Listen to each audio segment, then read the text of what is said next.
True dreams with Lady T.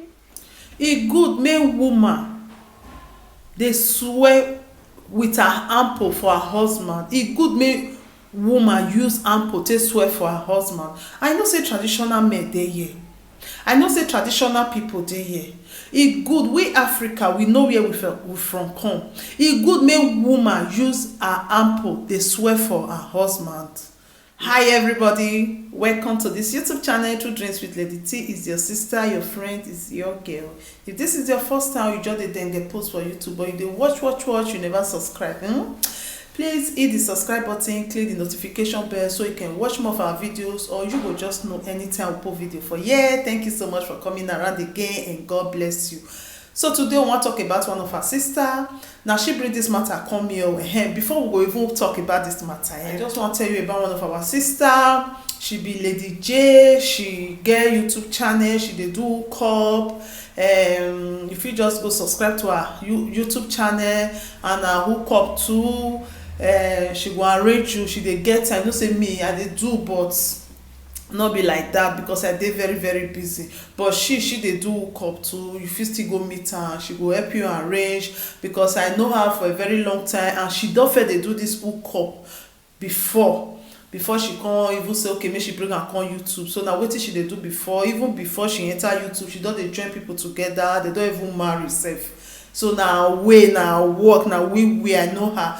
But anyhow, you fit still go meet her because many people dey my lane. I no dey fit at ten d to many people, so you fit still go meet her. Na she dey for this picture here, and her YouTube channel na be this one too. And I go put her link for the down too, so you watch her video and subscribe to her too. So anyway, wetin bring us come here today? Make we talk am, make we no forget wetin carry us come. Dey say wetin carry person come town, na person dey first do. So wetin carry us come? Na one of our sister, she say she dey use her ample dey swear for her husband, and the thing e go even worst. Make I tell una the story how everything take start. I hope this my voice people go hear am. So the story start be say this our sister, she say when they dey Italy, they dey together. No, that she dey alone. She never marry, she just dey alone. Then this guy come, the guy dey disturb her. He say he wan marry her, he wan go out with her. So people come dey tell am say make you dey with this guy. He come say no be the kind of guy wey he dey like. Then they come tell am say this guy dey strong o, and this guy dey work, he get power to work. This kind person, if you marry am, hungry no go beat you, hungry no go beat your children. You better marry this guy. Now so when he come say, he come really look and say na truth. Then he come say okay o. They come dey together, they come dey friends. Before you know wetin dey happen, the okra when the brother plant, the okra come grow. As the okra grow, they come born the pikin. Then they go Pentecostal church. So as they born the pikin, now you know we Africa, when dey Europe now, we like dedication. Then he come say he wan dedicate the pikin. Now the pastor come tell am say he no dey dedicate any pikin wey the papa no do marriage, he no pay bride price. Say he no dey dedicate the pikin. Say so first of all, they go first do marriage before he go dedicate pikin. Say because now pikin wey dem born for sin and sinful way they take born the pikin, so he no fit dedicate that pikin. But if they do the rightful thing, then he go come dedicate the pikin together. Then they come take am. The man look and say okay, na woman wey I fit marry, and he too look and say na man wey go still dey with too. And so they come plan marriage, bang. But they never do tradition. They just do the church marriage. After they do the church marriage, you can't dedicate the pikin. Before you know it, the apple, another one come. And so they can't take children. Then they can't dey plan the tradition, because the girl family can't tell am say you never marry, why you do marriage, church marriage, you never do tradition. Na tradition that they do. She can't say okay, they're ready to do the tradition. They can't plan to carry car go house, can't load down with drinks and things wey they wan use for the marriage. Now so they can't see better ticket follow am. They can't reach house, but when they can't reach house, not be the marriage wey they plan for. I remember I not made this my hair, or this my 80 hair. I just say me I cannot my hair like this. And when I leave wetin dey motor, enter motor. Now they look me, now they look wetin I dey talk. So he says they can't reach house. Meanwhile, before they travel go that Nigeria, every time the guy not dey trust am. He say come go find information about this husband. Say why this man be like this? Why you no dey trust am? See na there people come tell am say the lady wey this husband first dey date before, say the husband love am so much, before you know wetin dey happen, you come see people wey get money, no oye money na so e take leave this man, just wan follow oye money. So whether na because of that one the man no come get trust for her, he no know. Say but na wetin people tell am, no be him use the mouth tell am. He say and every time before any small thing the man no trust am, he go dey call am names, he go dey call am ashara, you understand me na, that name ashara, he go dey call am ashawo, this and this, you be this, you be that, you be this, you be that. Woman wey don born children for you, woman wey don even do marriage for, woman wey dey with you for, and now come say this man don ever catch you say you waka kpurukere waka. He say since when he know am, he never waka kpurukere waka. He say never chop another sugar cane, only this his husband sugar cane na he don chop, but he no know why this man dey always dey call am all those names, say you be this, you be that. He say the thing sef e tire am. I come say he say one day he come vex, na then he come carry ample, he come use the ample take swear for am. He say use the ample take swear for am. I say hey, you for not do that thing o, because Bible talk am say no ever swear with anything, even if say you dey talk the truth, the person no believe you, no use your life take swear, no use your head take swear, no use anything take swear, even altar no use am swear. No ever swear with anything. Now say Bible e talk this thing, why you swear? Say the thing dey pain now. Say because any small thing he go take call her names, any small thing he go call her names. He say so he don tire, na he no know the time when he take go even carry ample sef, he come use ample, he come take swear for am, he come swear for am, he swear for am well, he no go lie. Now say this swear wey you dey swear so, swear no good for Bible. Say this swear wey you dey swear so for your husband, now say e no good, because the person no know where this swear dey waka dey go, because as we just dey for this life so spiritual dey pass, and you don't know na all these spirit people dey pass. Sometimes bad spirit go just carry the word fear, sometimes good spirit go carry the word fear. I say but the way you come to dey talk am so, you no know the kind spirit wey go carry the matter now, so no dey swear. He say the thing pain am well, why him husband no go dey trust am? Say because he no dey waka kpurukere waka. He say so as he swear for am, the thing come dey for the man mind, he no know, but they come prepare say dem dey go Nigeria, they wan go do marriage. As they come reach there, the man no wan come do marriage again o. Then he come, because already don call him papa, tell him papa say this my man dey come o, he wan come pay my bride price o. Him papa don ready, everybody don ready, they come dey wait for this man, he no come.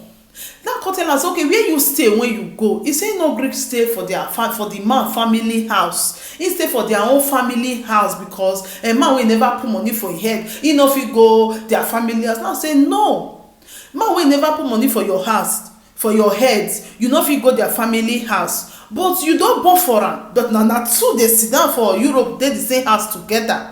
E dey chop the ample every day for house. Which one come be the difference? Say you come dey Nigeria, you dey your papa side. Now say as you dey your papa side, the man dey that side. Now say something go dey make winning for year. Winning for year mean say family go dey talk for year, especially if the family no like you. Now that side they'll see chance tell the man different things about you. You need to dey the family house so that your eye you go dey touch light, they see everything when it dey happen. He say no, he not stay there on your own side. Now he stay, but the man they come greet them. He say so one day, then the man come with him brother. They come sit there for his papa house. Now his papa come dey tell am say my in-law, you come say you wan come pay bride price. Not be bride price you come dey talk again. Then he come dey tell the papa say if for become pay bride price. Say but wetin your daughter do? He pay you well when I make you no wan pay bride price. Then he come say wetin he do? He say he carry ample, he take swear for am.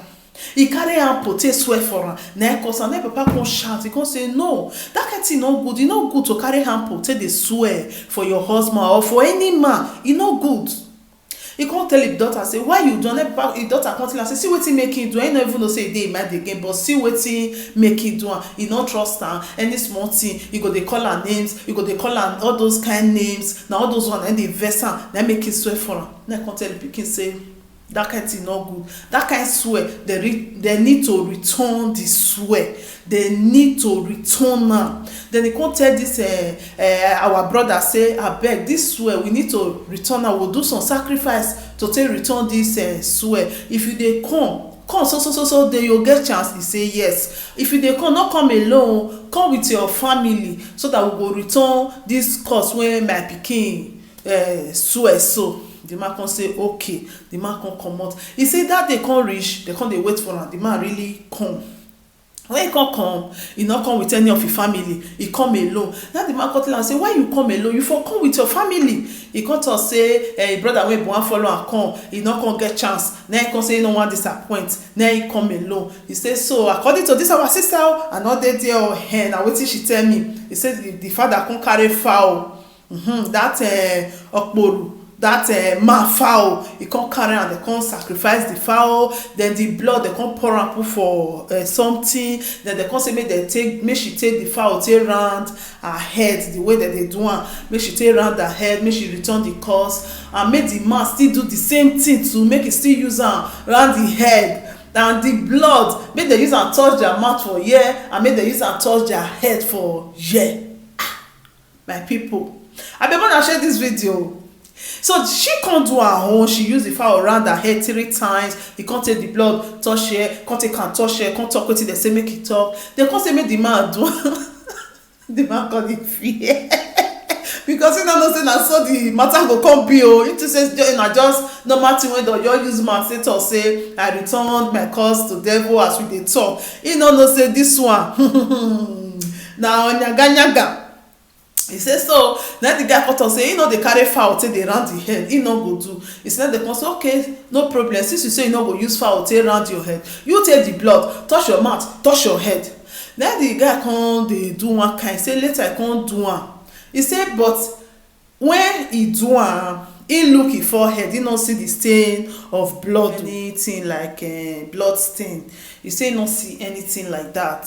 He say but he just feel say maybe he do am, he no show well, so he just throw away eye. He say after they do am finish, na so the man come comot. He say so when he come go their family as me go greet them. He say the kind words wey they come dey throw, all of them come dey use nose, they do am like this, they talk one kind, no understand. He say he come dey look them. He say later na the one of the sister come talk say no be by like that, so no be by to go dey carry person dey swear oath, no be say marriage go work o, that kind thing no good. He say na for there for come understand. So okay, na wetin dem go do, he go tell them for house. He say come tell them say see wetin papa do. Na the swear when be say he use am to take swear, na the father say make dem return, no be say na another thing. He say na there the boy come get up, he come talk say you think say he no know wetin he dey do, you think say he no get sense, your papa wan use me take swear oath, he wan use me take me and you take do blood covenant. Na wetin he wan do before, he think say me no get sense, I no do anything. Even that blood wey dem say me I take touch my head, I no touch am at all. I no touch am, I no do anything because I no fit do that kind thing. Why you go just carry me come dey tell me say me I use fowl take round there, make I use blood take. He say which kind thing be that one? He no do o. He just pretend like say he do am, he no do. He say okay, you no do, no problem now. As e be say you no do, why papa wan use it use 2 of them take do blood oaths? Why you wan do covenant for them? Which kind talk be that one? You know the family come dey vex. The family come dey vex. Let me come to say you for make the guy understand. He said he make the guy understand. Say but the guy come go dey tell the family another thing. That one now the family come dey vex for this our sister. Say why you go do that kind thing? And they tell am say if you dey come with your family o, you can't come alone. Now say but if you say me you look and your papa still make mistake for there, as e be say he come alone, he go tell am say no, as you come alone so we no go gree, go bring that person come for your family, because this boy he no be small pikin, he must talk reach out say see wetin happen.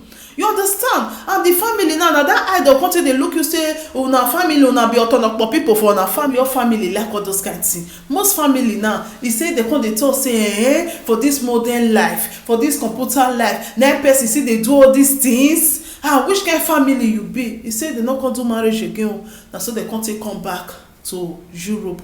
When they come back to Europe, he come get another okra. So things come get as e be. Now the brother come say make they come dey go Germany. He say na so he come take go Germany. Guy make the guy come, make the husband come. Na so he come take come, but before he call any small thing no trust. Even that time wey he dey Italy, she dey Germany, he say if he call am, if he no pick call, he don talk another thing, he still continue to dey call am that name wey he no want. He go dey call am ashara ashara ashawo. He say woman wey you put for house, he say he come dey tell am say he don call all the family, man na talk to una brother make he leave me alone, make he no dey call names. I be woman wey put for house. He say for where? He see dey call am. Say if you call am, if you see say she no pick, he go tell am so be your friend, which of your friend dey there, go dey like to collect e friends dem number. If you just call am, you come call those ones. He go say una see my wife, don say dem no say. He go say where he come go, he dey call am since he no pick o. He come make those people understand say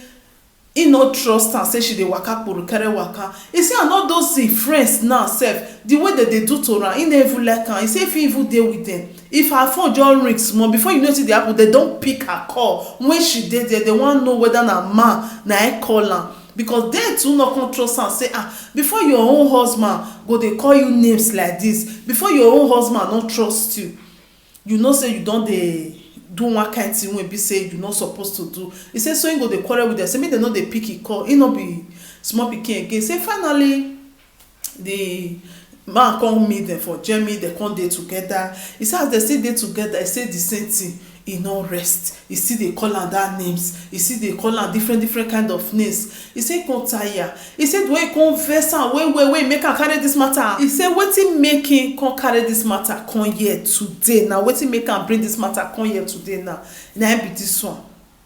He say he don born 4 children for this man. This man, he no gree rest. He still dey call am those the name wey dey tell am say no dey call me this name again. I don born 4 children for you. He say since when he know am, no be since when they even do marriage for church, since when he know am, he never taste any other sugar cane. Why e be say this man come dey behave like this to am?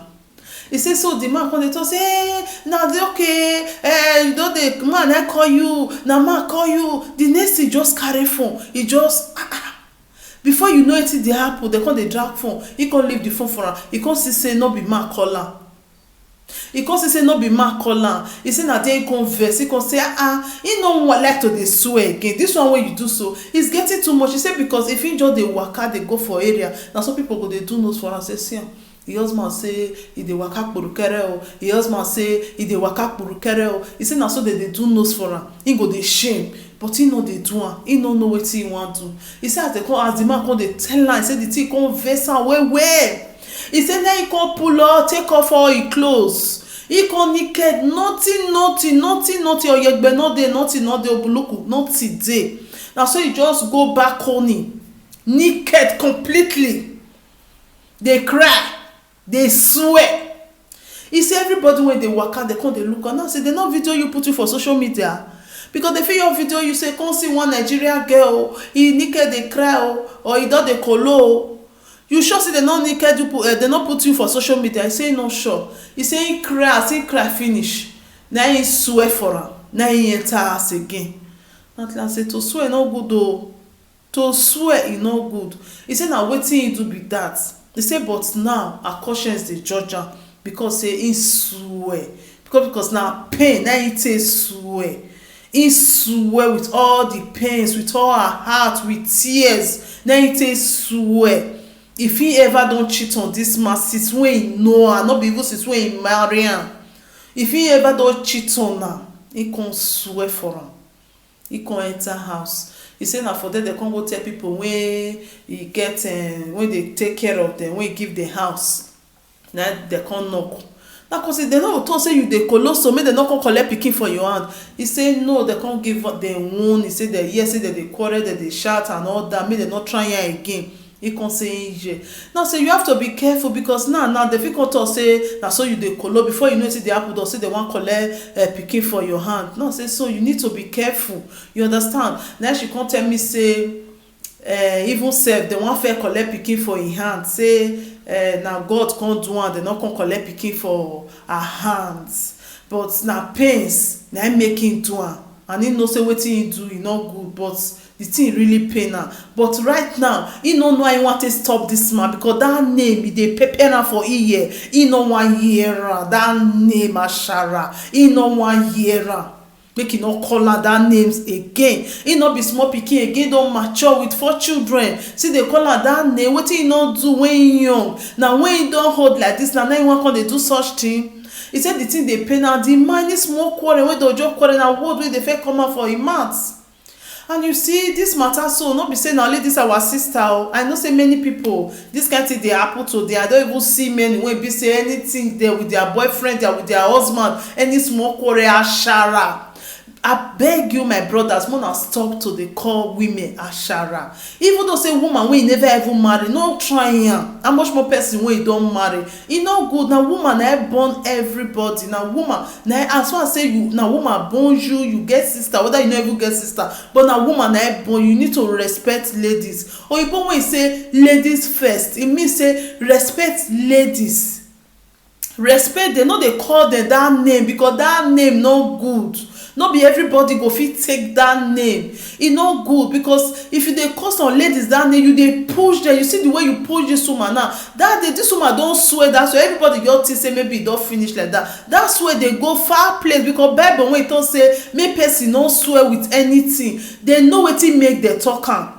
They know wetin make dem talk am. That's why you see me say as I did this my platform, this my so I no dey like to open my mouth to swear for person, because you no know person wey get that this thing for mouth, and you no know angel wey dey follow, wey dey waka pass that time when you take swear the thing you go just pick am. You understand? So e no good to dey swear, because swear no good. They say swear dey from front dey enter house, dey from backyard dey comot. You know what I mean? You understand? So e no good to dey swear, and no dey provoke ladies, no dey provoke women. Make women no dey swear for you, because if woman swear for person, e no good. E no good. I see dey talk am. If woman swear with nakedness and tears, it's not really good. It's not good, because God say he no wan see our tears. Now we be the last born of God. God don't want to see us cry. God don't want to see us suffer. Anything that will make any woman to come out and naked and swear, that thing dey go far. E dey go far. And especially if the woman no do that thing. If that woman no do that thing, the thing dey go far. So my brothers and sisters, if you dey watch me right now, you know say you be that kind of man wey be say any small thing you don call woman that name. Stop it. It's not good. Stop it. It's not good to dey call woman that name. Stop it, because some people dey think say maybe na name, so e be say you fit your call person, you fit your, some people dey take am serious. You understand? Some people dey take am serious well. They no dey take am dey joke at all. So they can go and do any length to make sure say they deal with that issue. You understand? Like this woman now where she know say she reach, now she go do, and this man na provoke am. Okay, your family don report it to your family. You don tell your family say make you no call am. They don call you, they don tell you, but the thing go still dey fall for your mouth. If your ex girl disappoint you, or your ex girl behave like that, e no mean say all women be like that. River dey keep person see dey drink water. E no mean say na all women be like that. If your ex-girlfriend e betray you, e go follow oye money person, e no mean say all women be like that. Say okay, because of that any woman you come see now so e come be. No, all women dey different. Everybody dey different. You no fit say because of that one you come dey use am dey call person names, because this cause wey this lady cause, na just pray maybe say make the cause no cause anything for the family body, for the children body, even for the man body. Make God just take control, make the thing just end like that. But e no good. That's why you see say you come see say don say 10 years time I tell you, come say una go somewhere, don come say dem see revelation 10 years time, and you need to swear for your husband. Na the cause dey follow the children, na the cause dey follow the husband, na the cause dey follow generation. Or your mama swear, or your grandpapa swear. Na all this one we dey talk about. So no dey provoke woman. And you woman, no matter how they provoke you, no ever swear.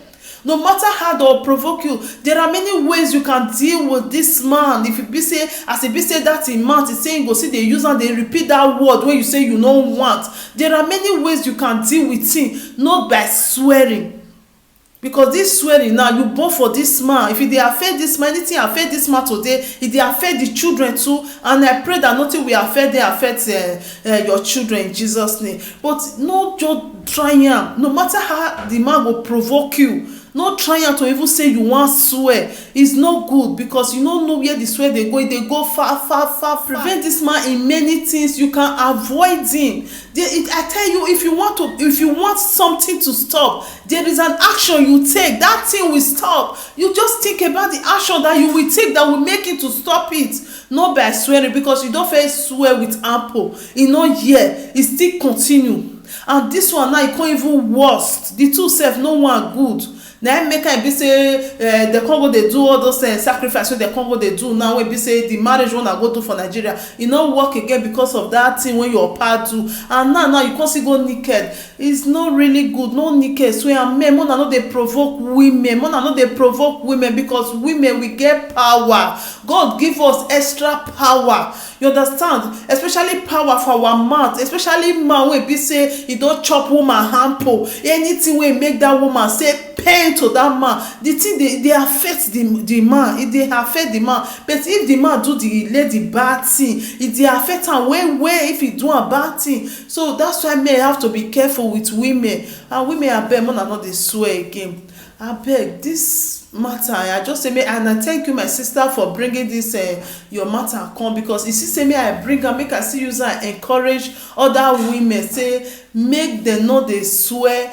And e still say make I still use am talk to men wey be say dem dey call their wife names, dey call their girlfriend names, dey call other ladies names. Make dem no dey try am. E no good, because that lady fit don go corner go cry put for that name, so you dey call am, you go think say you don call am, e don finish. You fit no see am say e go cry put, but e don cry put, the thing dey go come react again. You no go know. You know, the spiritual control the physical. Yes, na so they talk, and it's really true. That's why everybody got to be careful. You understand? Because this world, things dey for this world. Wetin person dey carry, never carry the load finish. You come dey carry load, dey join load.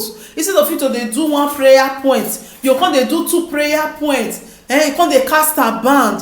Sometimes you can just get up and pray, oh God, thank you for blessing me. Thank you, Lord. Your prayer will just end like that. But because of all this swear, you come begin dey cast a band. Anywhere they are swear, whether my father swear, my mother swear, all those one na long prayer be that now. So it's not good, because we don't know where this prayer they go. We don't know where this cause, this swear, we don't know where they lead us. You understand? That's why if swear now waiting not dey important.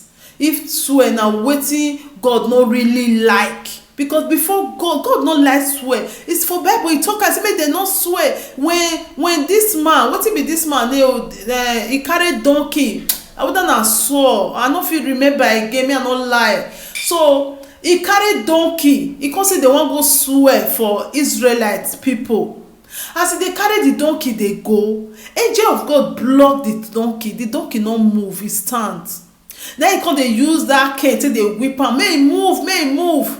Then the donkey come talk by force. He talk say whether you know dey see say person stand for a front.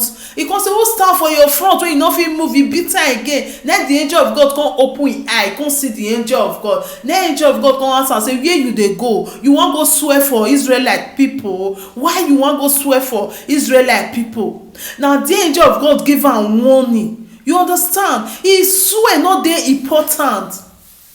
He swear not dey important. I no believe say angel of God go stand for front, go dey warn am say make e no go swear. He go say okay, go swear, your swear no go do anything. No, swear dey work. Don't allow anybody to swear for you. And when you are innocent, somebody swear for you, we will go back to that person. You understand? That's why you see me in this my channel. I always say don't curse.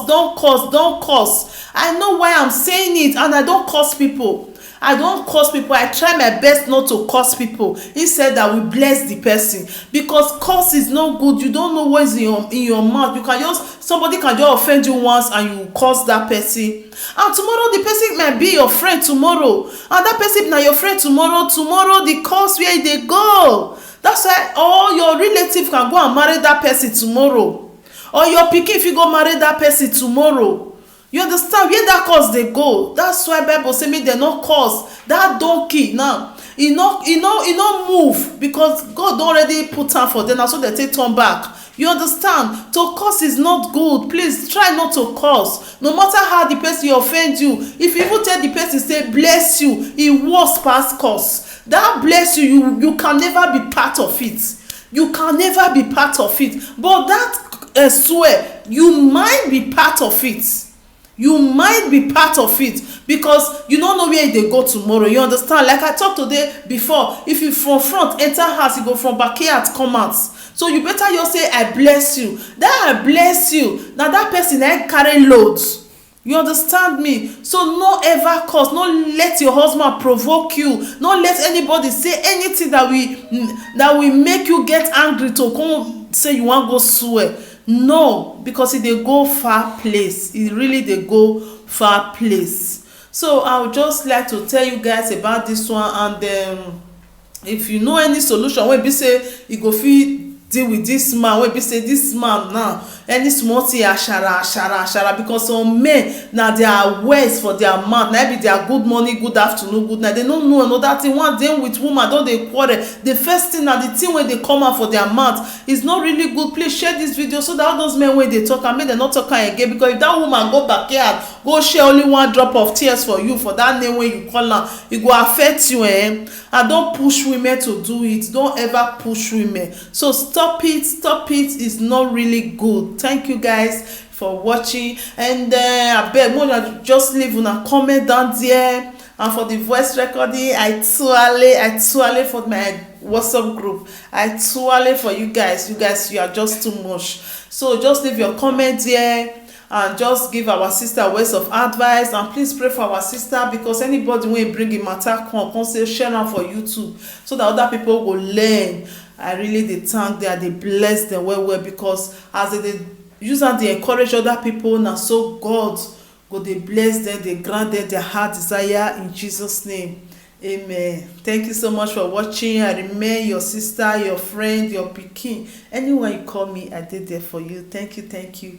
True Dreams with Lady T. Please don't forget to hit the subscribe button, click the notification bell so you can watch more of our videos. If you get anything where they bother you, a problem said is a problem half solved. Thank you. God bless you.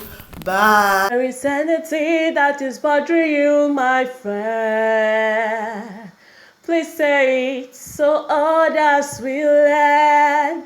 Bring it to True Dreams with Lady T. And God will be your strength. Bring it to True Dreams with Lady T. And God will see you through.